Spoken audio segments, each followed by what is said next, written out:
اور ان کو انصاف ابھی تک نہیں مل رہا اور اس وقت ایک جعلی نظام قائم ہے اور اس کا الزام قاضی صاحب آپ پر بھی آتا ہے کہ آپ بھی اس جعلی نظام کے طرفدار ہیں۔ تو اگر آپ طرفدار نہیں تو میدان میں آئیں اور اپنا کام کریں اور حکم پاس کریں کہ جناب یہ سب کچھ کیا ہو رہا ہے۔ تو اس پہ قاضی صاحب نے یہ بھی کہا کہ بیوروکریٹس اور جرنیلوں نے ٹیک اوور کر رکھا ہے اور آپ کو علم ہی نہیں چیزیں کیسے چل رہی ہیں، اور بیوروکریٹس عوام کی نہیں کسی اور کی خدمت کر رہے ہیں۔ یہ ملک عوام کے لیے بنا ہے، صاحبوں کے لیے نہیں بنایا تھا۔ تو یہی تو ہم آپ سے مسلسل کہہ رہے ہیں جناب قاضی فائز عیسیٰ صاحب کہ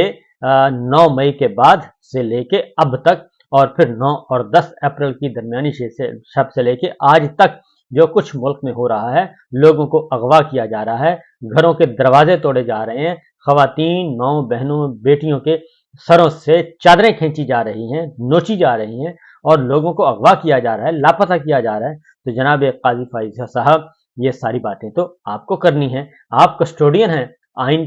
کی بالادستی کے، سپریمیسی آف کانسٹیٹیوشن کے، آپ تو کسٹوڈین ہیں، لیکن آپ بنیادی انسانی حقوق کے بھی کسٹوڈین ہیں، لیکن آپ نہیں سن رہے ایسے کیسز، ایسے مقدمات جو کہ حکومت کے خلاف ہیں، جو کہ ملٹری اسٹیبلشمنٹ کے خلاف ہیں، آپ وہ کیسز ان کو ہاتھ ہی لگانا گوارا نہیں کرتے۔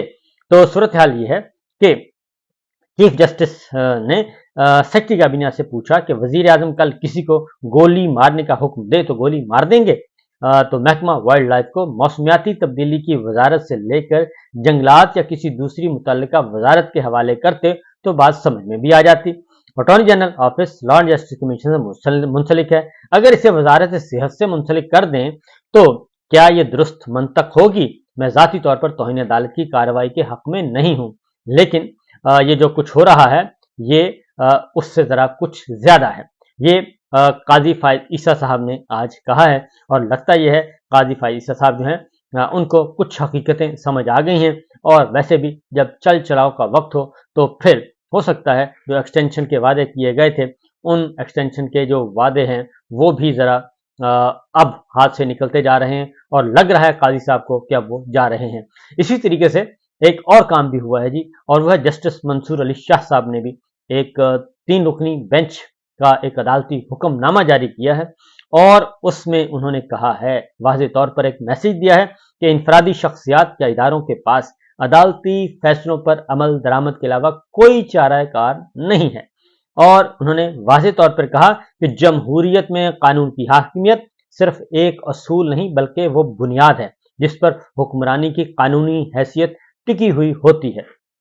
سپریم کورٹ کو بطور اپیکس کورٹ کے آئینی تشریح، انصاف کی فراہمی اور آئین پر عمل درآمد کا اختیار حاصل ہے۔ سپریم کورٹ کے فیصلے محض سفارشات یا ایڈوائزری نہیں ہوتے۔ سپریم کورٹ کے فیصلوں پر عمل درآمد ہر صورت یقینی بنانا ہوگا۔ سپریم کورٹ کے فیصلوں کو نظر انداز یا عمل درآمد میں تاخیر کرنا آئینی ڈھانچے کو چیلنج کرنے کے مترادف ہے۔ عدالتی فیصلوں پر عمل درآمد کرنا کرٹسی نہیں بلکہ آئین کی منشا ہے۔ عدالتی فیصلوں پر عمل درآمد عدالتی نظام پر عوامی اعتماد برقرار رکھنے کے مترادف ہے۔ یہ supreme court of Pakistan justice Mansoor Ali Shah sahab نے یہ فیصلہ جاری کیا ہے، اور اس فیصلے کا مطلب بالکل واضح ہے۔ یہ جو مخصوص نشستوں والے معاملے میں یہ 2 نمبریاں کی جا رہی ہیں اور نئی قانون سازی کی جا رہی ہے، اور اس میں اب پیپلز پارٹی بھی بڑھ چڑھ کر حصہ لے رہی ہے، اور وہ بھی وہی زبان استعمال کر رہی ہے جو کہ مریم صاحبہ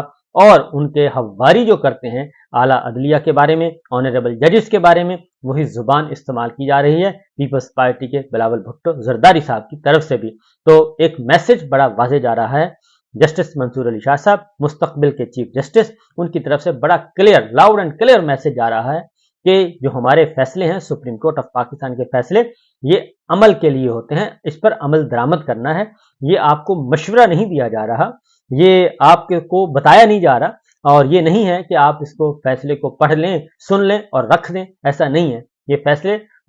بتانے کے لیے، یہ عمل درآمد کے لیے ہوتے ہیں، اور ان پر کوئی بھی شخص انفرادی ہو یا کوئی بھی ادارہ، کسی کو یہ حق حاصل نہیں، کسی کی یہ مجال نہیں کہ وہ ان فیصلوں پر عمل نہ کرے۔ تو لہٰذا